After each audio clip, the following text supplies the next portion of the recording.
Supreme court में जूता फेंकने वाले वकील पर विवाद तेज, बार एसोसिएशन ने की कार्रवाई की मांग। सुप्रीम कोर्ट में मुख्य न्यायाधीश बी.आर. गवई पर जूता फेंकने की कोशिश करने वाले वकील राकेश किशोर के खिलाफ कार्रवाई की मांग तेज हो गई है। सुप्रीम कोर्ट बार एसोसिएशन ने किशोर के खिलाफ आपराधिक अवमानना की कार्रवाई शुरू करने की मांग की है। सॉलिसिटर जनरल ने अदालत को बताया है कि इस मामले में अटॉर्नी जनरल पहले ही सहमति दे चुके हैं। हालांकि सुप्रीम कोर्ट ने फिलहाल सख्त रुख अपनाने से इनकार करते हुए कहा है कि इस मामले को अनावश्यक तूल नहीं दिया जाना चाहिए।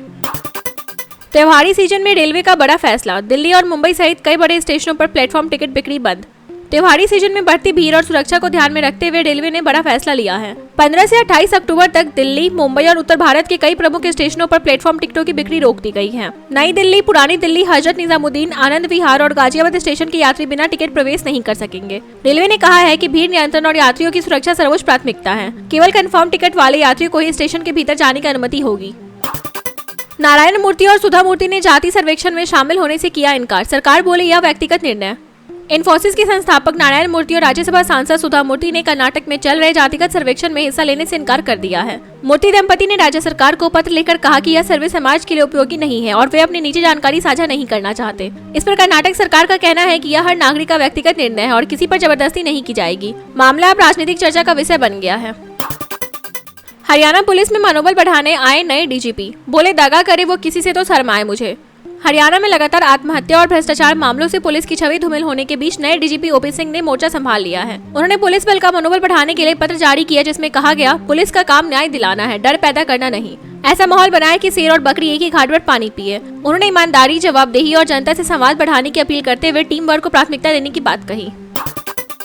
आ रही वंदे भारत 4.0, भारतीय रेल करेगी विश्व स्तरीय रफ्तार और आराम का नया रिकॉर्ड। रेल मंत्री अश्विनी वैष्णव ने घोषणा की है कि आने वाले 18 महीनों में वंदे भारत ट्रेन का नया संस्करण 4.0 लॉन्च किया जाएगा। यह अब तक की सबसे तेज, आरामदायक और आधुनिक भारतीय ट्रेन होगी। इसमें अत्याधुनिक डिजाइन, हाई कंफर्ट सीटें, उन्नत बायो टॉयलेट्स और बेहतर एरोडायनेमिक स्ट्रक्चर शामिल होगा। इसमें 350 किलोमीटर प्रति घंटा तक चलाने वाले हाई स्पीड कॉरिडोर पर भी इस्तेमाल किया जाएगा। भारत का लक्ष्य वंदे भारत को दुनिया की बेस्ट ट्रेन बनाना है। बिहार चुनाव में सीट बंटवारे पर तकरार, तेजस्वी यादव का वीआईपी को अंतिम ऑफर। बिहार में विधानसभा चुनाव से पहले महागठबंधन में सीट बंटवारे की जंग तेज हो गई है। विकासशील इंसान पार्टी के प्रमुख मुकेश सहनी 24 सीटों की मांग पर अड़े हुए हैं, जबकि लालू यादव की पार्टी आरजेडी ने उन्हें 18 सीटों का प्रस्ताव दिया है। सूत्रों के अनुसार तेजस्वी यादव ने साफ कह दिया है कि 18 सीटें ही अंतिम ऑफर है। सहनी के रुख पर महागठबंधन में तनाव बढ़ गया है और उनके एनडीए में लौटने की चर्चा तेज है। चुनाव आयोग ने बिहार सर से सीखा, बंगाल में प्रक्रिया होगी आसान, दस्तावेज कम और समय सीमा बढ़ाकर मतदाताओं को राहत। बिहार में मतदाता सूची के स्पेशल इंटेंसिव रिवीजन के दौरान भारी विवाद और लाखों नाम काटे जाने के बाद अब चुनाव आयोग ने सबक लिया है। अब पश्चिम बंगाल में दस्तावेजों की सख्ती कम की जाएगी और मतदाता नामांकन प्रक्रिया सरल की जाएगी। आयोग का मानना है कि जरूरत से ज्यादा दस्तावेज मांगने से आम मतदाताओं को परेशानी होती है। नई नीति के तहत दस्तावेजों की संख्या कम की जाएगी और ज्यादा समय दिया जाएगा। राहुल गांधी का पीएम मोदी पर निशाना, ट्रंप से डरते हैं मोदी, अमेरिका तय कर रहा भारत की तेल नीति। लोकसभा में विपक्ष के नेता राहुल गांधी ने प्रधानमंत्री नरेंद्र मोदी पर बड़ा हमला बोलते हुए कहा कि मोदी सरकार अमेरिका के दबाव में काम कर रही है। मामला तब गरमाया जब अमेरिकी राष्ट्रपति डोनाल्ड ट्रंप ने दावा किया कि भारत ने रूस से तेल खरीदना बंद करने का आश्वासन दिया है। राहुल ने कहा मोदी ट्रंप से डरते हैं और देश की विदेश नीति भी अमेरिका तय कर रहा है। बीजेपी ने इसे राजनीति करने की कोशिश बताया।